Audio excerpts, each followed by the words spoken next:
কিছু মুহূর্তের জন্য আবিরের দৃষ্টি স্থির হয়ে রইল। আবিরের মলিন চাহনি দেখে তানবীর নিজের রুমে দরজা থেকে ডাকলো, কি হয়েছে ভাইয়া? বন্ধ দরজা থেকে মনোযোগ সরল আবিরের। তানবীরের দিকে না তাকিয়ে ছোট্ট করে বলল, কিছু না। নিজের রুমের দিকে পা বাড়াতে যাবে তানবীর পুনরায় বলল, ভাইয়া তোমার কি কিছুক্ষণ সময় হবে? কেন? এমপি তোমাকে দেখা করতে বলছিল। আমাকে কেন? জানি না, সামনে নির্বাচন, হয়তো সেই বিষয়ে কথা বলবেন। কিছুক্ষণ অপেক্ষা কর, ফ্রেশ হয়ে আসছি। আচ্ছা। আবির ফ্রেশ হয়ে তানবীরের সঙ্গে বেরিয়ে গেছে। মেঘ রুমে বসে বসে হ্যান্ড প্রিন্টিংয়ের কাজ করছিল। বেশ কিছুদিন যাবৎ মিমের একটা ড্রেস কাজ করছে। ড্রেসের কাজ শেষ করেই বন্যাকে ছবি পাঠিয়েছে।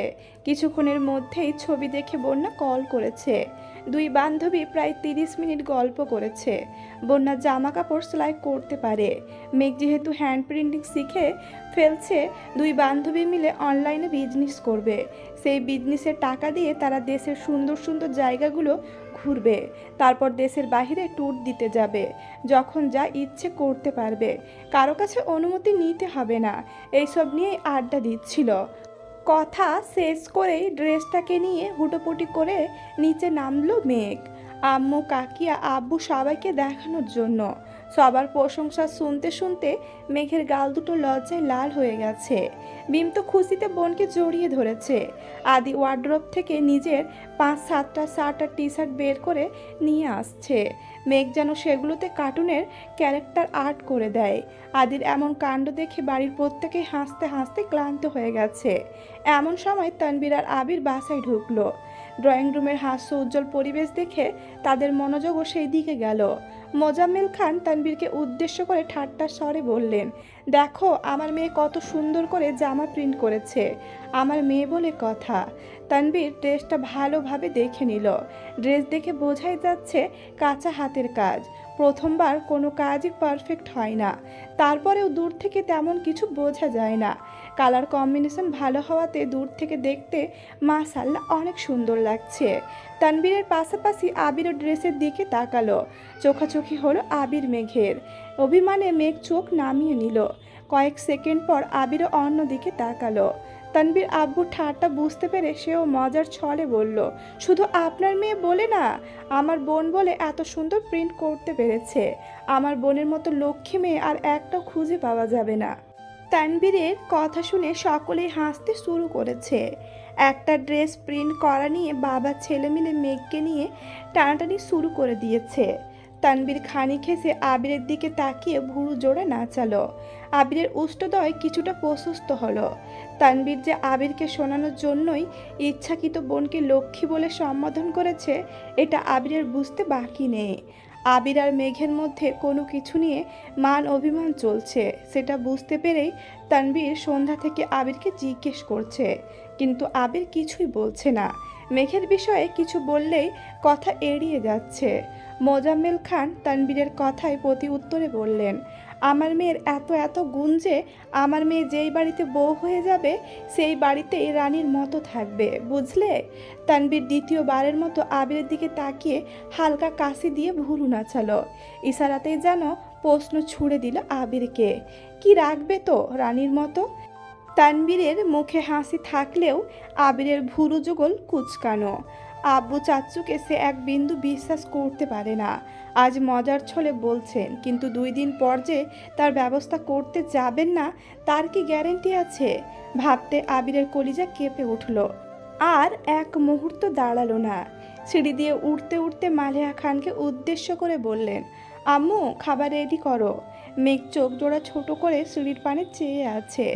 অষ্টাদশীর অভিমানী মনে অভিমানেরা তীব্রভাবে হানা দিয়েছে। সন্ধ্যাবেলা আবির ভাইকে রাগ দেখালো, অথচ আবির ভাই নিজ থেকে একবারের জন্য কথা বলার চেষ্টা করলো না। ড্রেস দেখে সকলে প্রশংসা করেছে, কিছু একটা কমেন্টস হলেও করেছে, অথচ আবির ভাই কিছু বললেন না। পৃথিবীর বুকে এই একটা মানুষের হৃদয়ই বোধহয় শক্ত পাথরের তৈরি, যে হৃদয়ে না আছে কোনো অনুভূতি আর না আছে আবেগ। ড্রেসটা মিমকে দিয়ে দিল, এখনও রং ঠিকমতো শোকায়নি, সকালেই ব্যবহার করতে পারবে। সবার সঙ্গে মেঘও খেতে বসেছে। আবির একটা ব্যাগে ল্যাপটপ আর কিছু জামা প্যান্ট নিয়ে নিচে এসেছে। ব্যাগ রেখে খেতে বসেছে। খুব তাড়াহুড়োতে খাবার শেষ করছে। আলী আহমেদ খান একবার ব্যাগের দিকে তাকাচ্ছেন, একবার আবিরের দিকে। ছেলে তাড়াহুড়ো দেখে কিছু বলতে গিয়ে বারবার আটকে যাচ্ছেন। অবশেষে শোধালেন, এত রাতে কোথায় যাবে? কাজ আছে। আসবে কখন? 3-4 দিন পর। অফিস? ঢাকাতেই থাকবো, সমস্যা নেই। অফিসে সময় মতো চলে আসবো। ঢাকাতে থাকবে মানে? ঢাকাতে তোমার কি এমন কাজ যে বাসা ছেড়ে বাইরে থাকতে হবে? আছে হয়তো কোনো গুরুত্বপূর্ণ কাজ। সকলেই নির্বাক। আবির খাবার শেষ করে হাত ধুয়ে ব্যাগ নিয়ে সবার থেকে বিদায় নিয়ে বেরিয়ে পড়েছে। সকলের মতো মেঘ স্তব্ধ হয়ে গেছে। কথাবার্তা নেই, হুট করে বাসা থেকে বেরিয়ে গেলেন। এসব কাজ ছেলেদের পক্ষেই সম্ভব। বাইরে রাত কাটানো, বড়দের মুখের ওপর কথা বলা, বেপরোয়া চলাফেরা, সব স্বাধীনতাই ছেলেদের। মালেহা খান রান্নাঘর থেকে বেরিয়ে আস্তে আস্তে বললেন, আপনাকে কতবার বলেছি ছেলেকে বিয়ে করাতে। ঘরে বউ থাকলে এভাবে রাত বিরেতে বাইরে ঘুরতে পারবে না। আচ্ছা দেখছি। দেখতে দেখতে 3 দিন কেটে গেল। আবির এখনো বাসায় ফেরেনি। অভিমানী মেঘ সারাক্ষণ নিজেকে ব্যস্ত রাখে, যেন আবির ভাইয়ের কথা মনে না পড়ে। মিম আদির সঙ্গে খেলাধুলা করে, টিভি দেখে, ক্লাসে যায়, অথচ সারাদিনের ব্যস্ততার মাঝেও হঠাৎ করেই বুকের ভেতর থেকে দীর্ঘশ্বাস বেরিয়ে আসে। কারো কণ্ঠ শোনার জন্য মনটা ছটফট করতে থাকে। সহ্য করতে না পেরে কল দিল সেই পাথুরে হৃদয়ের মানবকে। পরপর 2বার কল দিল, অথচ রিসিভ হচ্ছে না। মনকে সান্ত্বনা দিচ্ছে, হয়তো ব্যস্ত আছেন, কিন্তু মনটাও মাঝে মাঝে সান্ত্বনা মানতে চায় না। মনটা যেন চিৎকার করে বলছে, তাকে লাগবে মানে লাগবে, এখন এই মুহূর্তেই লাগবে। মনের কথা রাখতে 3য়বারের মতো ডায়াল করলো, অথচ নো রেসপন্স। 5 মিনিটের মতো নিশ্চুপ বসে রইল মেঘ। বারবার ফোনের দিকে তাকাচ্ছে।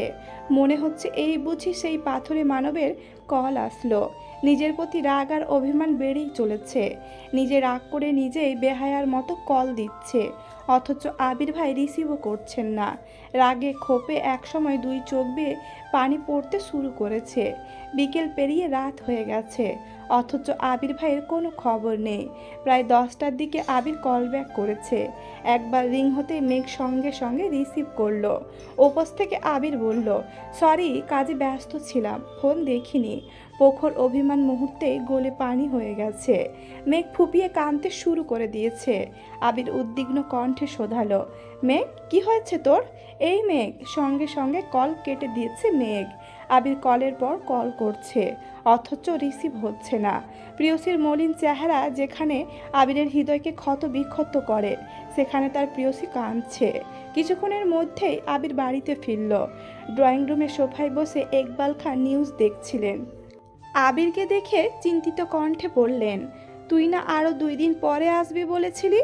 জবাবে আবির বলল, ইচ্ছে হলো তাই চলে আসছি। আবির দ্রুত পায়ে সিঁড়ি দিয়ে উঠেই মেঘের রুমে ঢুকলো। মেঘ বিছানায় উপর হয়ে শুয়েছিল, হয়তো ঘুমিয়ে পড়েছে। আবির ব্যাগটা চেয়ারের ওপর রাখতেই মেঘ উঠে বসেছে। সিক্ত চোখে এক পলক আবিরকে আপাত মস্তক দেখে চিবুক নামিয়ে নিল। আবির মেঘের কাছাকাছি এসে প্রশ্ন করল, কি হয়েছে তোর? মেঘের নিস্তব্ধতা দেখে আবির মেঘের কপালে হাত দিয়ে জ্বর পরীক্ষা করলো। কপাল ঠান্ডা, তবে হলোটা কি? কয়েকবার মেঘকে জিজ্ঞেস করার পর সাড়া না পাওয়ায় আবির বিছানার পাশে ফ্লোরে বসে পড়েছে। ফ্লোরে বসে বিছানার পাশে মাথা রেখে মেঘের অভিমানী মুখের পানে চেয়ে আছে। আবিরের কাণ্ড দেখে মেঘ তার চিবুক নামিয়ে গলায় ঠেকালো, তবে আবিরের দৃষ্টি সরল না। হঠাৎই আবির হাত বাড়িয়ে ব্যাগটা নিজের কাছে নিয়ে সেখান থেকে একটা শপিং ব্যাগ আর একটা কাচির প্যাকেট বের করে চেয়ারের ওপর রেখে সেই শপিং ব্যাগ থেকে কয়েকটা বেলি ফুলের মালা বের করলো। মেঘ আর চোখে মালাগুলোর দিকে তাকিয়ে সহসা মুখ অন্যদিকে ঘুরিয়ে ফেলেছে। আবির মোলায়েম কণ্ঠে ডাকলো, ম্যাম। মেঘ আবিরের দিকে তাকিয়ে ভেঙচি কেটে বিড়বিড় করে বলল, আল্লাদি ডাকে মেঘের রাগ ভাঙবে না। মেঘ পুনরায় মুখ ঘোরালো। আবির মৃদু হেসে বলল, হৃদয়ে বহিছে প্লাবন, তীব্র ব্যাকুলতা। তুই আমার নিভৃতে যতনে রাখা বেলি ফুলের পুষ্পমালা। মেয়ে কপাল কুঁচকে চোখ গোল গোল করে তাকিয়ে রাগান্বিত কণ্ঠে বলল, এইসব ভাবের কথা আমায় শোনাতে আসবেন না, সব কিছু মাথার ওপর দিয়ে যায়। আবির কিছুটা শব্দ করেই হাসলো। মন খারাপ, রাগ, অভিমান দূরে সরিয়ে হাত বাড়িয়ে নমনীয় কণ্ঠে বলল, দেখি হাতটা দে। দরকার নেই। আবির কণ্ঠস্বর ভারী করে বলল, শরীরে আকাশ সম ক্লান্তি নিয়েও জ্যাম পেরিয়ে শহর ঘুরে ফুল নিয়ে আসছি। ঢং করিস না প্লিজ। আমি ঢং করছি? ঢঙ্গিরা ঢং করবে, এটাই তো স্বাভাবিক। মেঘের উত্তরে তোয়াক্কা না করেই আবির মেঘের হাত টেনে আলতোভাবে হাতে বেলি ফুলের মালা বেঁধে দিচ্ছে। মেঘ কয়েকবার হাত সরাতেও চেয়েছে, কিন্তু আবিরের অগ্নি দৃষ্টি দেখে মাথা নিচু করে রাগে গজগজ করতে করতে বলল, আপনার কি আমাকে লোভী মনে হয়? কেন? যখন যা ইচ্ছে আচরণ করবেন, যা তা বলবেন, যেভাবে খুশি ভাব দেখাবেন, তারপর কাঁচি, মালা, চকলেট হাবিজাবি নিয়ে এসে আমার মন গলানোর চেষ্টা করবেন। আবির কণ্ঠস্বর ভারী করে বলল, যা ইচ্ছে আচরণ আমি করতে চাই না। তোর কিছু কিছু কর্মকাণ্ড আমায় সেই সব আচরণ করতে বাধ্য করে। সেই জন্যই তো কল দিলে কল ধরেন না, পাষাণ। আবির শান্ত কণ্ঠে বলা শুরু করলো, আমি সত্যি সত্যি ব্যস্ত ছিলাম। অফিসের পাশাপাশি অন্যান্য কাজ নিয়ে খুব ব্যস্ত ছিলাম। বিকেলের পর ফোন হাতে নেওয়ার সময় পাইনি। সত্যি বলছি আমি, বিশ্বাস কর। মেঘ বিরক্তির স্বরে বলল, আমি আপনাকে বিশ্বাস করি না। আবিরের চোখের বর্ণ কিছুটা পরিবর্তন হতে শুরু করেছে।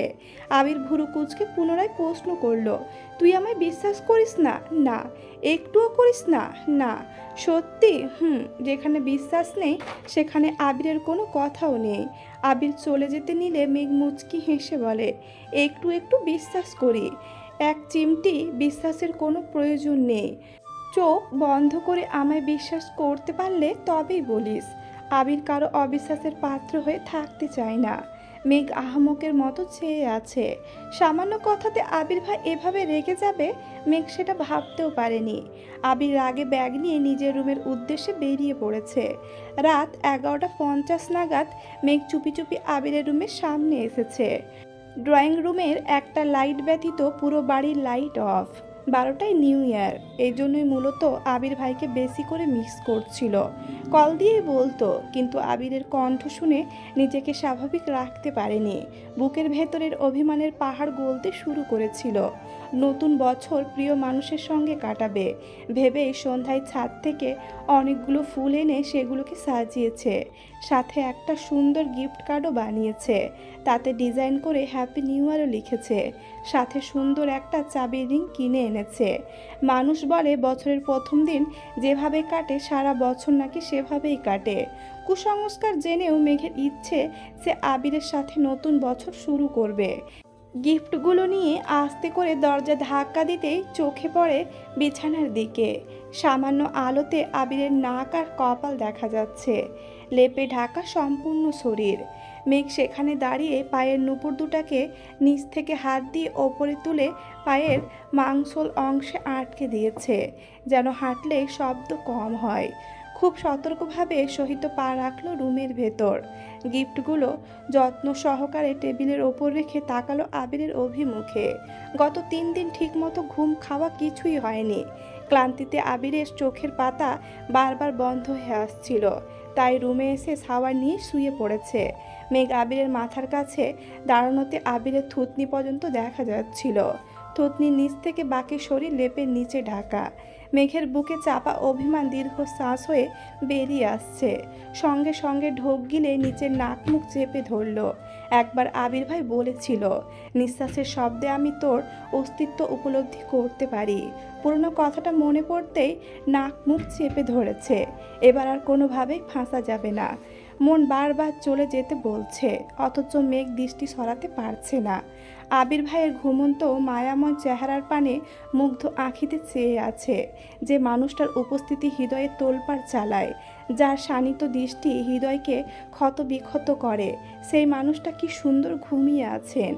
অষ্টাদশের মনের রাজ্যে অনুভূতিরা সব অভিমান ভুলে নবরূপে সেই শ্যামবর্ণের পুরুষের প্রেমে পড়তে বাধ্য হয়েছে।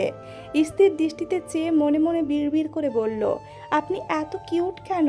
মনে হয় আল্লাহ আপনাকে বানানোর সময় কিউটনেসের ডিব্বা আপনার ওপর ঢেলে দিয়েছিল।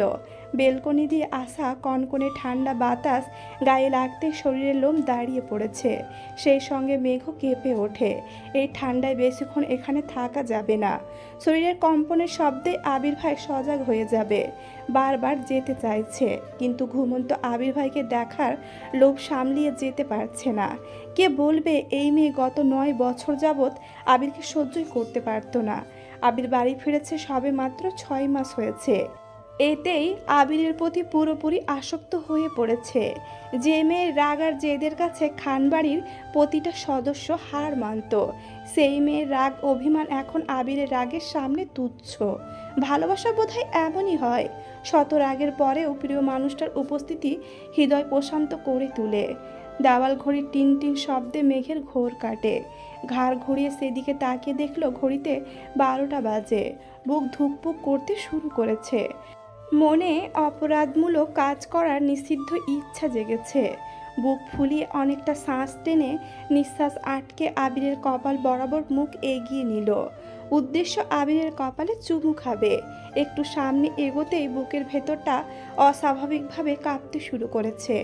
অষ্টাদশী বুঝতে পারছে এই কাজ তার পক্ষে সম্ভব না। ঘন ঘন নিঃশ্বাস ফেলতে শুরু করেছে। নিজেকে সামলাতে বাম হাত দিয়ে মুখ চেপে চলে যাবার জন্য পা বাড়াতে যাবে, অমনি ডান হাতে টান অনুভব করে।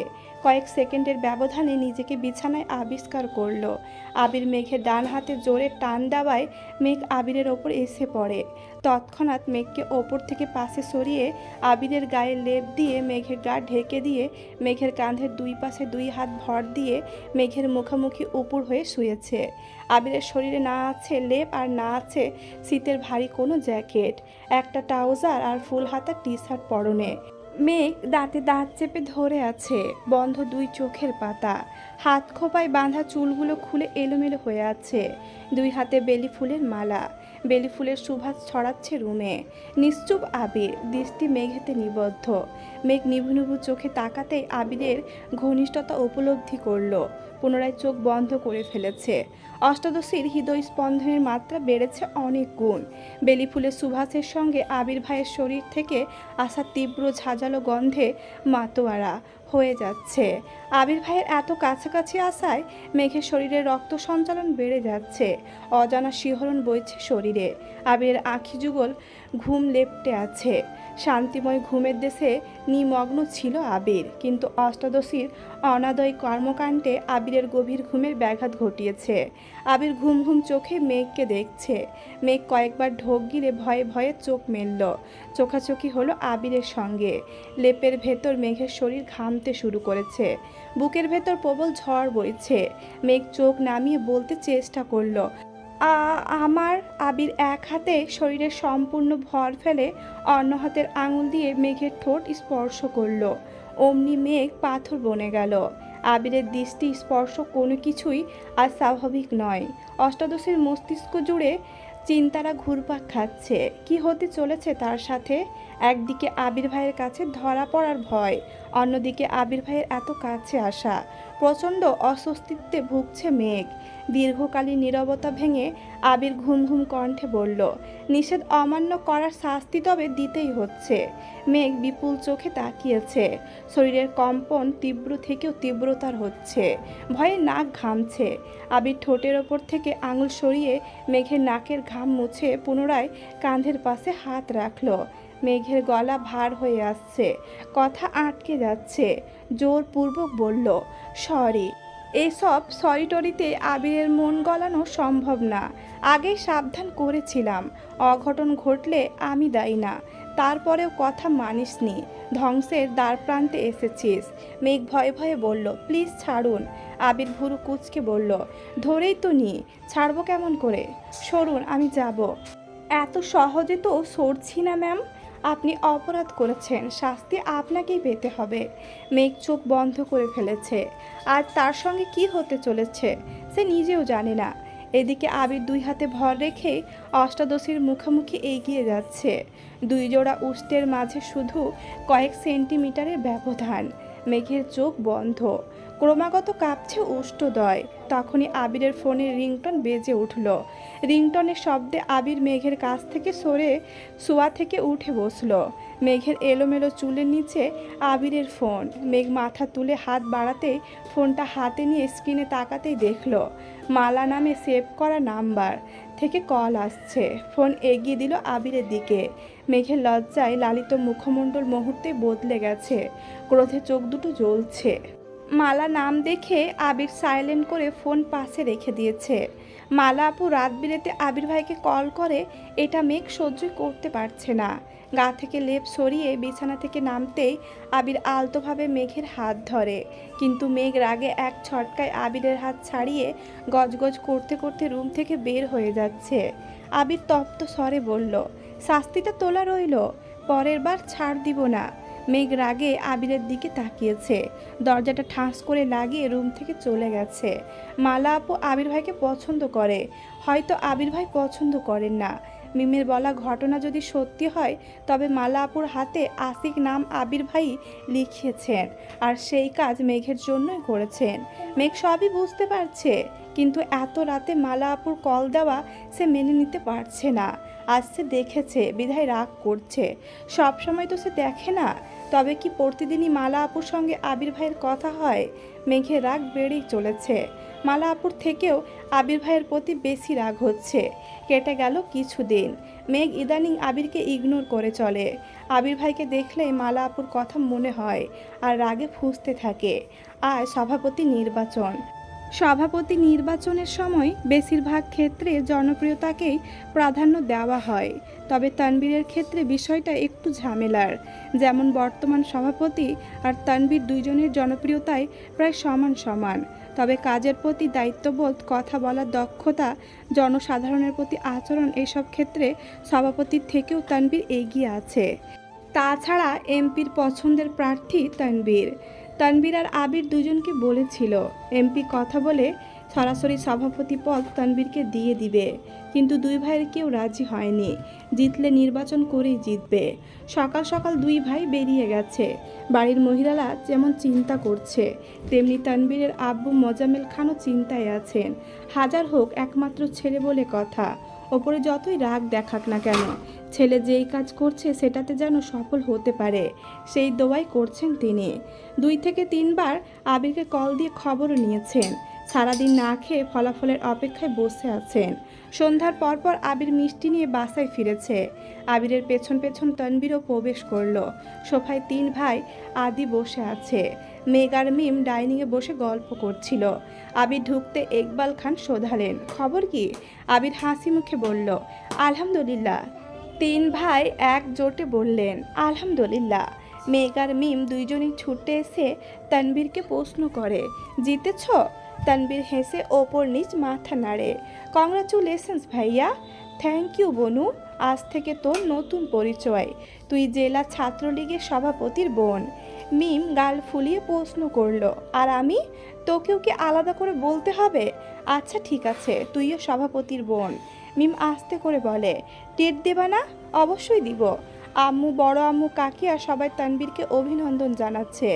তানবীর ভয়ে আছে কখন জানি আব্বু, বড় আব্বু লেকচার দেওয়া শুরু করেন। আবির মায়ের হাতে মিষ্টির বক্সগুলো দিয়ে সবাইকে মিষ্টি দিতে বলল। তানবীর সিঁড়ি পর্যন্ত যেতেই মোজাম্মেল খান ভারী কণ্ঠে বললেন, মিষ্টি ভাবি কেন দিবে? তানবীরের উচিত সবাইকে মিষ্টি মুখ করানো। তানবীর আটকে উঠে, আব্বু তাকে মিষ্টি খাওয়াতে বলছে, ভাবা যায়? তানবীর হাসি মুখে মিষ্টির বক্সগুলো থেকে একটা বক্স হাতে নিয়ে বড় আব্বু, আব্বু, কাকামণি, বড় আম্মু, আম্মু, কাকিয়া, আবির, মেঘ, মিম আদি সবাইকে নিজের হাতে মিষ্টি খাইয়ে দিয়েছে।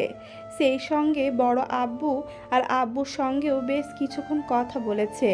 তানবীর ভেবেছিল রাজনীতির জন্য তাকে নিজের বাড়িতে সব সময় চোরের মতো চলতে হবে, অথচ আব্বু, বড় আব্বু এত সুন্দরভাবে সাপোর্ট দিচ্ছে যে সে অভিভূত হয়ে যাচ্ছে। মেঘ রুমে গিয়েই তানবীরের সঙ্গে একটা ছবি খুঁজে বের করে ফেসবুকে অভিনন্দন পোস্ট করেছে। সেই পোস্টে মেঘের সব বান্ধবীরা লাইক কমেন্টস করেছে। বন্যা কংগ্রাচুলেশনস লিখে কমেন্ট করেছে। পরক্ষণেই মনে হলো তানবীর ভাইকে কল দেওয়া উচিত, কিন্তু সাহস পাচ্ছে না। কি না কি মনে করে এইসব ভেবে অবশেষে কল করলো।